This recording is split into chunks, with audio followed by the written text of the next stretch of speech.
Welcome to CSS Chapter 1, CSS Basics. CSS is the style language of the web, and CSS stands for Cascading Style Sheets. We use CSS to tell a browser how HTML elements should look on the web page.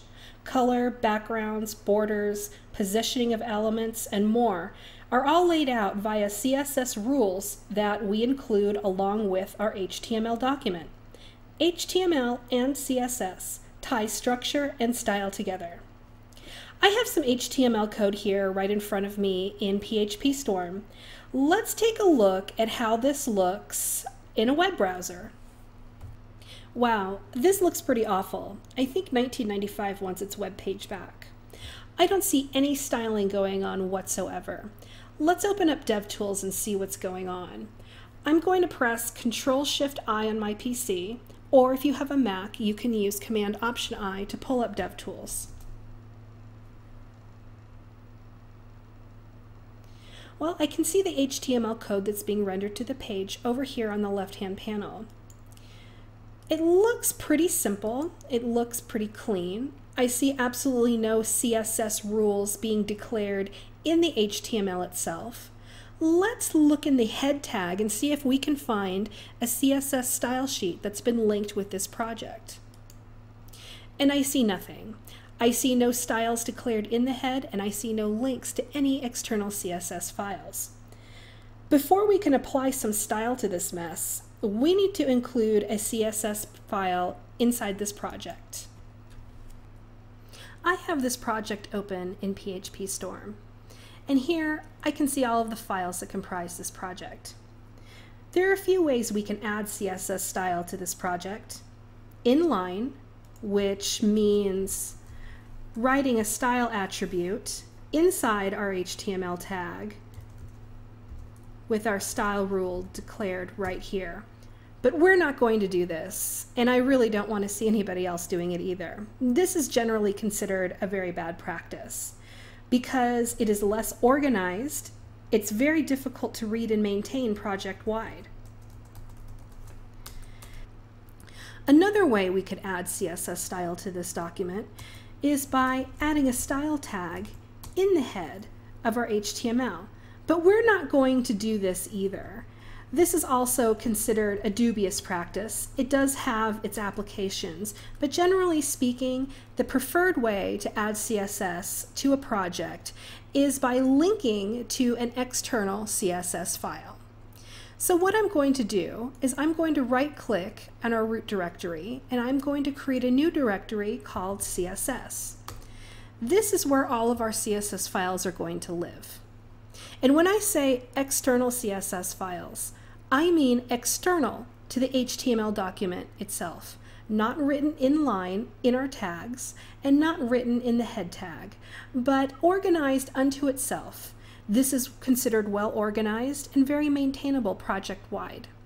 I'm going to right-click on the CSS directory and create a new file. I'm going to name it style.css. CSS files are written in plain text with the file extension of CSS. And yes, I do want to add it to Git. So, to link to this external CSS file, we are going to add the following line in our head tag of our HTML. Link href CSS for our CSS directory, and the name of our file, style.css. I'm also going to add the rel attribute with style sheet. This line right here is going to tell our browser where it can find the CSS style sheet, where it can find the CSS rules to apply to the HTML elements and render them on the page. Oftentimes, you will see an HTML document linking to more than one CSS file at a time. This is very common, and it's typical when using front-end frameworks such as Bootstrap, which we'll be using in our projects later on in class. Now that we have a style sheet attached to our project, we can play around with adding some styles. CSS rules are written in the following format. There is a selector followed by a property and value, which ends in a semicolon.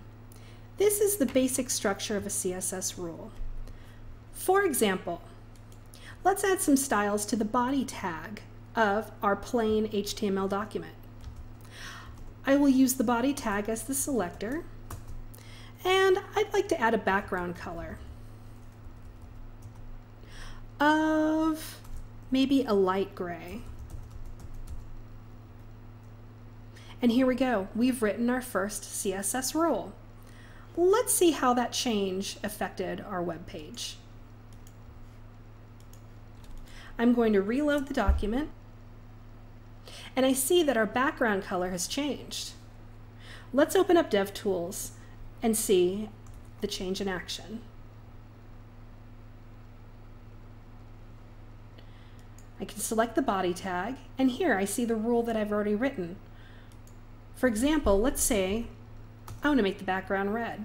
I can edit it live in DevTools. But please keep in mind that this doesn't actually change the code that we've saved in PHP Storm. This is just changing how the browser is viewing it on the page. Let's add another rule to our body. I'd like to change the text from Times to a sans serif font. So I can add an additional rule to the body tag, which is our selector, and I'm going to write font family Helvetica Arial sans serif. Let's have another example. Let's just say I wanted to make all the text in every P tag red. I could do so like this. Let's refresh our page again and see our changes. Well, here we go. It's not very pretty, but you see the power that CSS has over the appearance of our web pages. I'm going to continue to write CSS code here. Via the magic of screencasting, I've gone ahead and written a pretty simple but fairly comprehensive CSS style document. I've applied styles to HTML tags and to entire classes.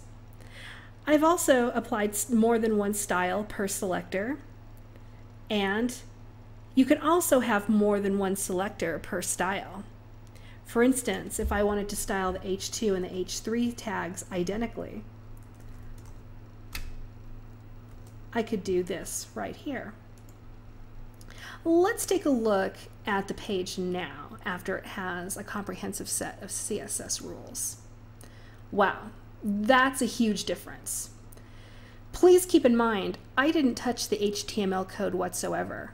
All I did was add rules to my CSS style sheet. Let's take a look in DevTools. I can inspect these elements and see the very same styles here. I have an idea. How about I demonstrate how I can radically change the page one more time by using another style sheet?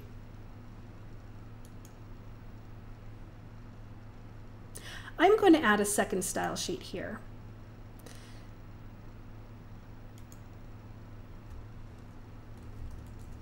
I'm going to name it Style 2, just to demonstrate the difference some CSS styles can make. Going back into my document, I'm going to link to the second CSS style sheet. I'm going to refresh my page. Wow, that's a huge difference. And all this is CSS. I didn't touch the HTML code whatsoever. And that's the magic of CSS. Now I want to talk about CSS documentation. There's far too much functionality and styling power within CSS to cover here in this screencast and in the limited time in class. And part of being a great web developer is knowing how to use documentation. The Mozilla Developer Network is one of my favorite resources when it comes to CSS reference. There is a huge CSS reference here.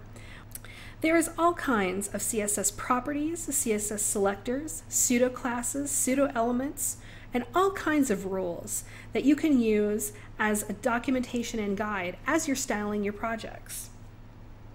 I'll also include a link to the MDN CSS documentation below the video. To review, the selector determines which elements in the HTML document a style rule will get applied to. You can select elements by tag name. You can select elements by ID, by class, and much more. You can look into pseudo classes and other more advanced CSS selectors in the MDN documentation. I also want to refer you to the Deep Dive Coding Style Guide. We have some rules regarding best practices and good HTML and CSS coding standards. Please refer to this when writing CSS and HTML in your upcoming projects. And this concludes Chapter 1 of CSS Basics. Please stay tuned for Chapter 2, where we go over CSS positioning and the box model.